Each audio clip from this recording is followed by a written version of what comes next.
All right. I'm running a little short on daylight, but I did want to continue my Haversack Essential series. And since I covered the tomahawk in the last one, I thought now that we're getting into the bag, I would go ahead and do knives. So I still have the same ones that I showed in my last or the first video when I did kind of the gear dump. So I have my Mora, I have a classic slip joint style, and I have a Leatherman multi-tool. And I mentioned that I'll usually carry or often carry a belt knife. So now we're mainly talking about the carving knives, or the bushcraft knives. And while the belt knife can do that, its primary function is to be a second like workhorse or maybe even a light chopping tool. Now the question would be, why so many? And I kind of have two answers for that to basically sum up the right tool for the right job and the adage that two is one and one is none. Just like I'd have the belt knife as a backup for this if I broke a handle or dropped it in the creek or left it in the car, I have another one. And that translates to this. I have a fixed blade in the haversack and I have a fixed blade on my hip. If I forgot one, I still have one. But if I was in a place I didn't have a belt knife, if I didn't need this or I took it out and left it in the car, which has happened, I would have one of these. Now, this is the mainstay. No matter what, this Leatherman stays in the bag because this is a bushcraft slash survival, kit. This has additional tools in it, along with my two primary, Woodcraft. I'm crafting off the landscape, so I'm making things like tent stakes and toggles. These are meant for a future video on the tarp setup. But it lets me process smaller wood projects. If the axe is the firewood, this is the smalls, the little things. So the whittling tasks, taking bark off, notching. There's the seven notch, like on there, it's just two cuts. If I need to interlock two pieces, I can make two notches and then clean the material out between them like that. And if I had another one of those, they go together like Lincoln logs. Or if you're doing like a trap trigger, like a figure 4 dead trap or a buck saw, you're getting into small little detailed work. So that's what these knives are for. But you've also got to excuse someone's lighting off M80s. It's the 4th of July weekend.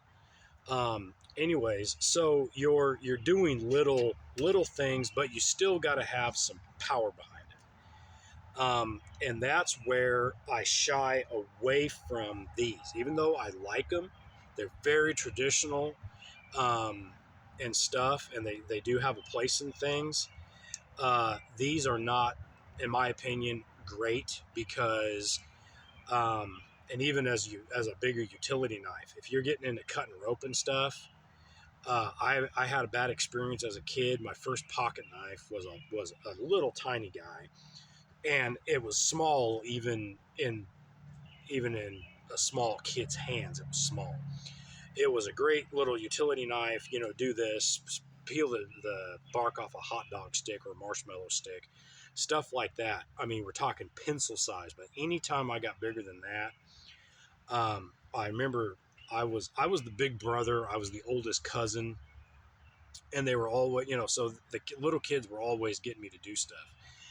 And the first time I went to do something like put up a rope swing or something like that, Um, I put the loop in the rope and went like this to cut it, and it was also dull, and that knife rolled on me and closed on my hand.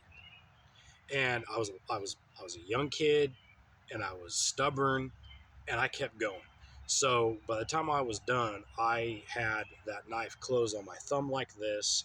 It had actually spun around and closed and fell on the ground and scalped this finger. I think I jabbed this hand with it. It was dangerous, and they still are. A sharp knife is a safe knife, but they can get you in trouble. So for the bushcrafting and the survival aspect of it, I like a fixed blade knife that fills my hand, and therefore is also my recommendation. I'm not trying to push anything on anyone, but I've got a valid reason why I talk. I push that. Safety is key. So you want a knife that fits your hand. You want a knife that's the right tool for the job. So if I need to, do some chopping, it's going to be this guy, not this guy. If I need some fine detail, um, you know, and I can choke up on this and do this, but if I need an awl, I need a Swiss Army knife. If I need a screwdriver, the knife isn't a screwdriver. I've got a screwdriver here. That's what I'm trying to get at. So I carry an assortment of knives. Some are for the aesthetic. Some are for nostalgia. I mean, I do like these knives. If I was to collect knives, it would probably be slip joints like this. Um, but for the bushcraft hobby, you need a solid knife. I'm not saying you need some big Herkin thing, but you just need something that's going to work for you. Um, I don't have anything against folders. I would just say if you've got one as like a primary carving whittling knife, um, something that like has a lock back, or like that, a small fixed blade knife where you can sit here and bore, go like this and bore a hole in a fireboard or something, something that you can dig at, that you're not worried is going to possibly close on your hand, because these have that tip is not centered on there, so when you go to push, it's it's over here, so when you go to bear down on it in any way, shape, or form, it wants to close on your hand. Now this one has a mid stop, which is nice, but like that, if you're putting all your power behind it, which isn't ever good to do usually, um, in my tomahawk video, even though I was hammering here and I had a big log, I was just flicking. I was just doing this that whole time when I was driving those wedges and stuff. I wasn't going full tilt or full, my whole body behind it. It was all in the wrist, and even those big logs, I was just kind of tipping them down. If you watch that video, it was 90 some degrees out and kind of high humidity. I was sweating, but I was not short of breath, and I'm a mild asthmatic, so you know, I I wasn't huffing and puffing through that whole thing. I was able to work and talk. So, anyways, these are my knives, and by no means all of my knives, but I do like a good belt knife. This is a K-bar, and it's not the greatest choice for a survival knife, but I know how to use it, and I know how to hold it. Um, a bigger belt knife like this, you probably should be full tang, and most of my favorite ones are. You can hold them and baton on them, so I can and take a stick a little bigger than this and actually tap, put them into a piece of wood like a splitting wedge. But when I use the K-bar, because it's got this rat tail tang, it's only about that wide. I hold it like this. So I baby this knife when I go to do that. And it's not to say that this knife isn't, a knife this big isn't good for, whittling and stuff too. You can just take on bigger chores. And I'm actually pushing too hard. There we go. Just kind of, it's a flick of the wrist. This can notch. You can't really do, you can do that, but really you know, I can notch, you know, just fine with this knife. And I don't know where my other stick went. But anyways, yeah, like that though, the Lincoln log, you know, deal concept. You know, you can get interlocking things and make little bird cages and do deadfall traps and stuff like that. It's great. It's great to have the right tool for the job. So, anyways, oh, there it is. No, I threw that one away. There. So these will actually interlock like this. Say, and you start getting into like joints and you start doing moving parts and stuff. So, you know, and like that, it's just practice and experimentation. There are a lot of good knives out there. You know, Rough Rider is a good brand, and they have lockback slip joints. Mora is a good brand, and you can get these both for $20 or less. This K-Bar, you know, it's a higher end knife, but I do think is worth it. It holds an edge forever.